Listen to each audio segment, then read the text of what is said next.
बात शुरू होती है सन 1998 से, जब नासा का पहला स्पेस शटल मिशन लॉन्च हुआ था। उस दौरान नासा के एक एस्ट्रोनॉट ने पृथ्वी के ऑर्बिट में चक्कर लगाती हुई एक सैटेलाइट को ऑब्जर्व किया। ये एक ऐसी सैटेलाइट थी जिसके बारे में किसी को भी जानकारी नहीं थी, पुख्ता तौर पर किसी को जानकारी नहीं थी। हालांकि इस सैटेलाइट की खबर 19वीं सेंचुरी से चली आ रही थी। और सबसे अजीब ये है कि इस सैटेलाइट को पृथ्वी के किसी भी देश ने लॉन्च नहीं किया था 19वीं सेंचुरी में। उस वक्त तक पृथ्वी के किसी भी देश के पास सैटेलाइट लॉन्च करने की कोई टेक्निक भी मौजूद नहीं थी। हालांकि ये पहली बार था कि नासा ने इस सैटेलाइट को अपने कैमरे पर कैप्चर किया हो। एक खास बात यह भी है कि इस सैटेलाइट के द्वारा पृथ्वी पर कई बार रेडियो सिग्नल्स भी भेजे गए थे और इस मैसेज को डिकोड करने पर यह इस बात समझ आई कि ये सैटेलाइट पृथ्वी के लगभग पिछले 13,000 साल से चक्कर लगा रही है और पृथ्वी पर और हम पर लगातार निगरानी बनाए रखे है। तो बेसिकली ये सैटेलाइट क्या है, इसका राज क्या है और ये क्यों पृथ्वी के चारों ओर पिछले 13,000 साल से चक्कर लगा रही है, हम आज इस वीडियो में बात करने वाले हैं। बात शुरू होती है साल 1899 से, जब निकोला टेस्ला अपनी कोलोराडो लैब में एक रेडियो वेव्स पर एक्सपेरिमेंट कर रहे थे। तभी उनका रेडियो वेव एंटीना कुछ स्ट्रेंज सिग्नल्स को रिसीव करने लगा जो कुछ इंटरवल के बाद आ रहे थे। पहले तो उन्हें ये लगा कि ये सिग्नल्स पृथ्वी के ही किसी दूसरे पार्ट से आ रहे हैं, पृथ्वी के ही किसी दूसरे देश से आ रहे हैं।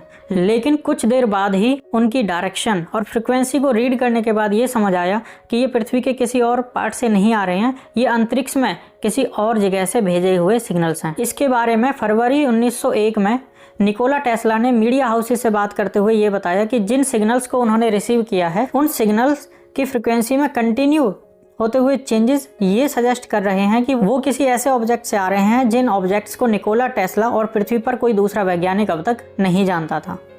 निकोला टेस्ला का तो यहाँ तक कहना था कि इन सिग्नल्स को रिसीव करके मुझे ऐसी फीलिंग आ रही है जैसा कि मैंने दो प्लैनेट्स के बीच के कम्युनिकेशन को डिकोड कर लिया हो। तो इन शॉर्ट हम कह सकते हैं कि निकोला टेस्ला ने अंतरिक्ष से आते हुए सिग्नल्स को रिसीव किया, उनको डिकोड किया और ये पता लगाया कि कोई हमसे कम्युनिकेट करना चाहता है। लेकिन टेस्ला ही अकेले नहीं थे जिन्होंने ऐसे सिग्नल्स को रिसीव किया था। साल 1927 में नॉर्वेजियन इंजीनियर जॉर्गन हॉल ने भी रेडियो वेव सिग्नल्स के ट्रांसमिशन के दौरान कुछ रेडियो सिग्नल्स को कैप्चर किया था, जिन सिग्नल्स ने उन्हें डरा के रख दिया क्योंकि उन सिग्नल्स में उन्हीं की इको आवाज़ थी। वैसे यहाँ प्रॉब्लम इको में नहीं, उनके वापस आने वाले लगने वाले टाइम में थी, क्योंकि रेडियो सिग्नल्स पृथ्वी के स्ट्रेटोस्फेयर एंड ग्राउंड के बीच में टकराकर इको के रूप में वापस आते हैं। इसमें जनरली 0.5 से लेकर 138 मिली सेकेंड तक का टाइम लग जाता है। लेकिन उस दिन जॉर्गन के डरने का मुख्य कारण था इन रेडियो वेव्स का अंतरिक्ष में जाकर 3 से 30 सेकेंड के बीच में वापस लौटना, जो कि बिल्कुल भी नॉर्मल नहीं था। ऊपर से उन सिग्नल्स की फ्रिक्वेंसी काफ़ी रिड्यूस थी। ऐसा मानो पृथ्वी के आसमान में या फिर उससे भी ऊपर कोई ऐसी टेक्नोलॉजी मौजूद थी जो इन सिग्नल्स को कैप्चर करने में और टाइम टू टाइम इनकी फ्रिक्वेंसी चेंज करके इमिट करने में कैपेबल थी। और फाइनली इसके लगभग 50 साल बाद हमें इसका जवाब मिला, और जवाब के साथ मिला एक ऐसा एलियन मैसेज जो इस सिग्नल में छुपा हुआ था। तो साल था 1973। स्पेस फ्लाइट नाम की मैगजीन का एक साईफाई राइटर डंकन लुनान ने मैगजीन में एक आर्टिकल लिखा जिसमें उन्होंने दावा किया कि 1927 जॉर्गन हॉल ने जो मैसेज रिसीव किए थे उनको इसने डिकोड कर लिया है, जिस मैसेज में उन्हें एलियन ग्रह की लोकेशन और उनके द्वारा पृथ्वी पर भेजा गया अपना एक मैसेज रिसीव हुआ है, ऐसा उन्होंने दावा किया। तो लंकन के अकॉर्डिंग 1927 में जॉर्गन हॉल ने जो सिग्नल्स रिसीव किए थे वो अंतरिक्ष से पृथ्वी पर नजर रख रही ब्लैक नाइट एलियन सैटेलाइट के थे, जिन सिग्नल्स की फ्रिक्वेंसी में हो रहा चेंज ही एक कोड था, जिन्हें जब लंकन ने स्टार मैप एक्सिस पर रखा तो उन्हें कुछ स्टार्स के बीच में कलेक्शंस और कुछ डॉट्स पता लगे जो स्टार्स बोटीज कॉन्स्टेलेशन का पार्ट थे, जिस मैप में केवल एक ही स्टार आउट ऑफ प्लेन था, एप्सिलॉन बोटी। अब शुरुआत में लंकन को समझ में नहीं आया कि ये ऐसा क्यों है, लेकिन जब उन्होंने कैलकुलेशन करके पृथ्वी के रोटेशन और इस स्टार के रोटेशन के बीच के कैलकुलेशंस को रिकॉर्ड किया तो उन्हें एक शॉकिंग फैक्ट की जानकारी मिली कि आज तो ये स्टार बोटीज कॉन्स्टेलेशन में अलाइन नहीं करता, लेकिन आज से लगभग 13,000 साल पहले ये उसी का एक पार्ट था, जिसका नतीजा लंकन ने ये निकाला कि आज जो हमें ब्लैक नाइट नाम के एक एलियन सैटेलाइट के सबूत मिल रहे हैं वो लगभग आज से 13,000 साल पहले यहाँ से डिस्टर्ब होकर पृथ्वी पर पहुंची थी, और तब से आज तक ये हम पर लगातार नज़र रख रही है और अपने ग्रह की जानकारी एक रेडियो सिग्नल मैसेज के द्वारा लगातार हमको भेज रही है। इसको सबसे पहले सन 1899 में निकोलस टेस्ला ने रिसीव किया था, उसके बाद 1927 में जॉर्गन हॉल ने रिसीव किया था। अब लंकन के अकॉर्डिंग उनको स्टार मैप्स की जानकारी के अलावा इसमें छुपा हुआ एक मैसेज भी मिला था, और मैसेज कुछ इस तरह था। हमारा होम एप्सिलॉन है जो कि 2 स्टार बाइनरी सिस्टम है। इसमें टोटल 7 प्लैनेट है और छठे प्लैनेट पर हम लोग रहते हैं। हमारे 4th प्लैनेट पर 3 और 1st एंड 3rd प्लैनेट पर एक चंद्रमा है। हमारा प्रोब आपके मून को ऑर्बिट कर रहा है। अब सबसे डरावनी बात यह है कि उस समय पृथ्वी के आसमान में एक ऐसी चीज मौजूद थी जो पृथ्वी पर लगातार नजर रखे हुई थी, और एक ऐसी टेक्नोलॉजी जिसके बारे में पृथ्वी के किसी भी देश को अब तक कोई भी खबर नहीं थी, या फिर ये कहें कि पता था, क्योंकि इससे कुछ टाइम पहले बहुत सारे ऐसे इंसिडेंट हुए थे जिन्होंने ब्लैक नाइट सैटेलाइट के एग्जिस्टेंस का दावा किया था। फॉर एग्जाम्पल, साल 1954 में मानव इतिहास की सबसे पहली सैटेलाइट स्पुतनिक के लॉन्च से भी 3 साल पहले यूएफओ रिसर्चर डोनाल्ड कीफोय ने न्यूज चैनल्स को बताया कि अमेरिकन एयरफोर्स ने पृथ्वी के आसमान में उड़ती हुई 2 अनजान एलियन सैटेलाइट्स को देखा है। इस दौरान टाइम टू टाइम कई और न्यूज चैनलों ने भी लोगों द्वारा देखी गई इस सैटेलाइट वाली खबर को छापा। ये उस समय कितनी बड़ी बात थी, आप इसका अंदाजा केवल इस बात से लगा सकते हैं कि उस समय पृथ्वी के किसी भी देश के पास एक सैटेलाइट लॉन्च करने की टेक्निक भी नहीं थी। अब अमेरिकन गवर्नमेंट के ऊपर ये प्रेशर बनने लगा कि वो इस आर्टिकल और लोगों द्वारा देखी गई ब्लैक नाइट सैटेलाइट के बारे में कुछ तो बोलें। और फाइनली अमेरिकन गवर्नमेंट ने अपनी चुप्पी तोड़ते हुए कुछ कहा और बताया कि हाँ, यूएस नेवी ने आसमान में उड़ती हुई सैटेलाइट्स को देखा है। इसके बाद साल 1961 में साइंटिस्ट जैकस वैली और उनकी रिसर्च टीम के कुछ साइंटिस्ट इन्होंने मिलकर पृथ्वी के ऑर्बिट में घूम रही एक ब्राइट लाइट सैटेलाइट को कैप्चर किया, जो कि पृथ्वी के पोलर ऑर्बिट में चक्कर लगा रही थी। इस ऑर्बिट की खास बात यह है कि एक माइन्यूट से एंगल चेंज से यह सैटेलाइट पृथ्वी के हर एक पार्ट, हर एक एरिया को कवर कर सकती थी और पृथ्वी के हर एक कोने पर निगरानी रख सकती थी। इस सैटेलाइट का वजन लगभग 15 टन के बराबर था, जो कि एक बड़े ट्रक के वजन के बराबर होता है, और ये सैटेलाइट के मामले में काफ़ी हैवी पेलोड होता है। और उस समय दुनिया के किसी भी देश के पास इतने हैवी पेलोड को और पृथ्वी के ऑर्बिट में स्टेबलाइज करने की या लॉन्च करने की कैपेसिटी मौजूद नहीं थी। जिसके बाद जैकस वैली और उनकी रिसर्च टीम ने इस सैटेलाइट की कुछ पिक्चर्स और इसके बारे में डिटेल्स कंपाइल करके एक फाइल तैयार की, लेकिन कुछ ही समय बाद इस फाइल को कुछ अननोन रीजंस की वजह से डिस्ट्रॉय कर दिया गया। और इसके बाद अमेरिकन गवर्नमेंट के लिए मुश्किलें और पैदा हुई जब एक अंतरिक्ष में जाने वाले एस्ट्रोनॉट ने पृथ्वी के ऑर्बिट में चक्कर लगाने वाली सैटेलाइट को देखने का दावा किया। ये बात है साल 1963 की। मिशन मरकरी 9 नासा ने एस्ट्रोनॉट की बॉडी पर पृथ्वी के ऑर्बिट में रहकर होने वाले इफेक्ट्स की स्टडी करने के लिए डिजाइन किया था।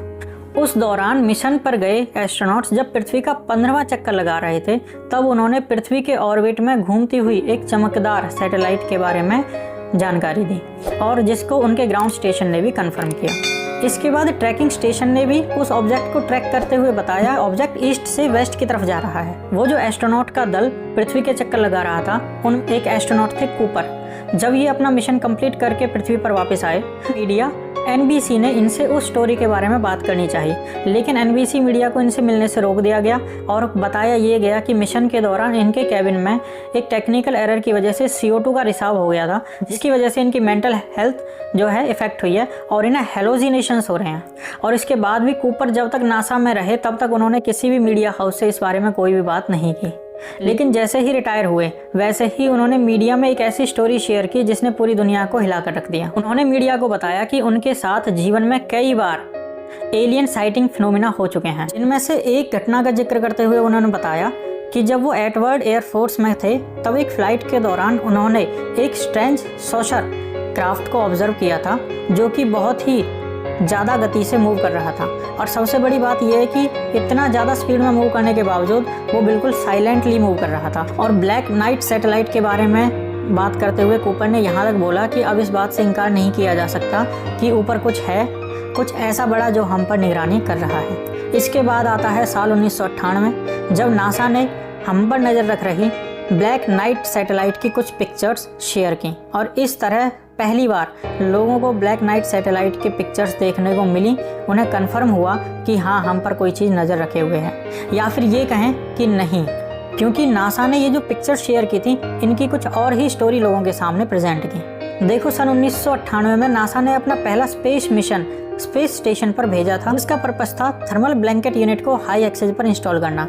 लेकिन इंस्टॉलेशन के दौरान ये इक्विपमेंट साइंटिस्ट के हाथ से छूट गया और पृथ्वी के ऑर्बिट में चक्कर लगाने लगा। ये तो थी नासा की स्टोरी, लेकिन इसके अलावा जो मीडिया रिपोर्ट्स हैं वो बताती हैं कि वो जो सैटेलाइट लोगों द्वारा देखी गई थी 1960 में पृथ्वी पर नज़र रख रही अमेरिका की स्पाई सैटेलाइट की थी। अब क्योंकि कोई भी देश अपनी स्पाई सैटेलाइट्स के बारे में दूसरे देशों को जानकारी नहीं देना चाहता है, तो इसी के चलते अमेरिका ने इस सैटेलाइट को अनआइडेंटिफाइड करार दे दिया एक टाइम मैगजीन के आर्टिकल के द्वारा। इन बातों से प्रूव होता है कि कोई ब्लैक नाइट सैटेलाइट थी ही नहीं। लेकिन एक मिनट, जो सिग्नल्स निकोला टेस्ला और जॉर्गन हॉल ने सुने थे उनका क्या? अब निकोला टेस्ला की अगर बात करें तो ये भी एक इंटरेस्टिंग स्टोरी है, क्योंकि जब निकोला टेस्ला ने सन 1899 में रेडियो वेव सिग्नल्स रिसीव किए थे, हाँ वो अंतरिक्ष से आए जरूर थे, लेकिन वो किसी प्लैनेट किसी सैटेलाइट से नहीं भेजे गए थे। वो एक खास तरह के स्टार से आए थे, जिस स्टार की जानकारी उस समय पर नहीं थी, लेकिन इस स्टार को खोज लिया गया सन 1968 में और इसको नाम दिया गया पल्सार। पल्सार एक ऐसा स्टार होता है जो अंतरिक्ष में हर कुछ इंटरवल के बाद कई तरह की वेवलेंथ की रेडियो वेव्स कंटिन्यू प्रोड्यूस करता रहता है और ये वेव्स हर डायरेक्शन में मूव करती है। वही वेव पृथ्वी पर भी आई थी। अब कई साइंटिस्ट तो ये भी मानते हैं कि निकोला टेस्ला ने भी इसी तरह के स्टार से आई हुई रेडियो वेव्स को डिटेक्ट किया था, क्योंकि वो बात 1899 की है। निकोला टेस्ला के साथ साथ दुनिया के किसी भी साइंटिस्ट को ऐसे पल्सार स्टार्स के होने की कोई खबर नहीं थी। उनके बारे में कोई जानकारी नहीं होने की वजह से निकोला टेस्ला को लगा कि उन्होंने ऐसे किसी सिग्नल को रिकॉर्ड किया है जो 2 प्लैनेट्स के बीच की कम्युनिकेशन को रिप्रेजेंट करता है। और बात करें 1927 के जॉर्गन हॉल के द्वारा रिसीव किए गए सिग्नल्स की, इको सिग्नल्स की, तो ये मामला अभी थोड़ा उलझा हुआ है, क्योंकि अभी तक कोई भी scientist in reduced echo signals के बारे में कोई जानकारी जुटा नहीं पाए हैं। तो दोस्तों ये स्टोरी थी ब्लैक नाइट नाम की एक एलियन सैटेलाइट की, जो रियल में एग्जिस्ट ही नहीं करती थी, और उसके बारे में बताया गया कि ये लगभग 13,000 साल से हम पर नजर रखे हुए हैं। आप क्या सोचते हैं ऐसी सैटेलाइट्स के बारे में और ऐसी घटनाओं के बारे में, वो हमें कमेंट करके जरूर बताइएगा। चलिए बस इतना ही, मिलते हैं ऐसी किसी दूसरी स्टोरी में।